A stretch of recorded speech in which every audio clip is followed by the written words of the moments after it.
The International Business Times has an interesting article out on the legal marijuana market. They report the following. Americans forked over $5.4 billion last year for legal, medical, and recreational marijuana, according to new estimates from New Frontier Data.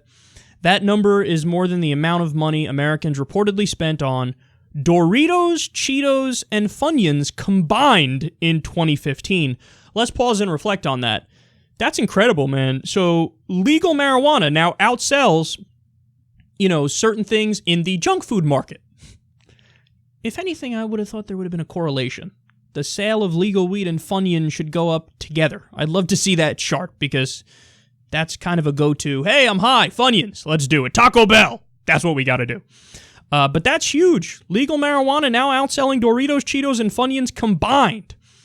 They continue here and say legal sales of the drug are expected to increase by 25% this year to reach $6.7 billion in the U.S., according to the report. Sales for weed are expected to continue to grow at a 30% annual rate over the next 5 years as more states move to legalize marijuana. At that growth, the cannabis industry would pull in roughly $22 billion in annual revenue by 2020. That's incredible. And then they add this final fact here. While it is hard to know how much illegal sales of marijuana account for, drug policy experts estimated in 2012 the total market value of legal and illegal marijuana sales to be somewhere between $15 billion and $30 billion. Okay, now imagine for a second there was no illegal market for weed and it was all legal. Not only is that great because of freedom, that wacky thing, but also this has tremendous upsides in terms of deficit reduction and government spending and the programs you can actually put into place as a result of the tax revenue that you raise. In fact, that's what they did in Colorado. If I'm not mistaken, a lot of this stuff goes to drug education. So you have people legally buying marijuana, and then some of that money goes towards education. Did you know that they raised so much money from the tax revenue for marijuana in Colorado that they needed a referendum as to what to do with the surplus?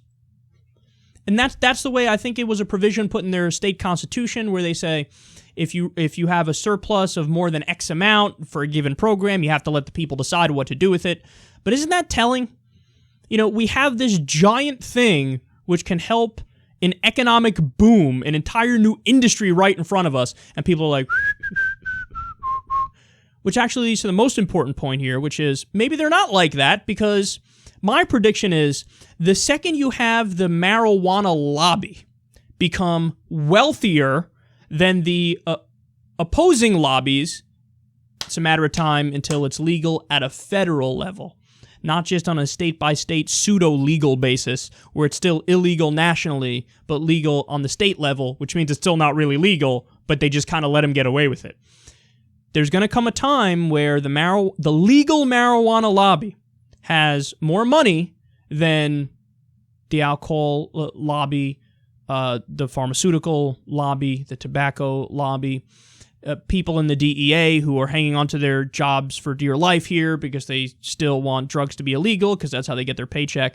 At a certain point, there will be more influence and more money spent on lobbying from the weed companies than from those companies, and it's just a matter of time. Now, they view them at weed as their competition, and they're partially right to have that stance and have that position, but tick-tock, because the people in the legal marijuana movement, they know how the game is played now. It might have taken them a while to get off the ground, but now they were, okay, so we have a corrupt system here. It's more of an oligarchy or a kleptocracy than a democracy.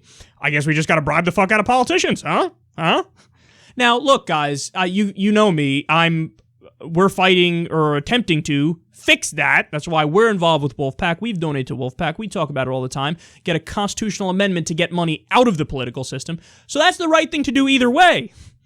But the facts on the ground are, if the current system stays in place, there's one issue where there's a slight upside, and it would be legal marijuana, because now they're learning how to play the establishment game, and TikTok, when you do that, it's only a matter of time until we can all get high and it's totally legal.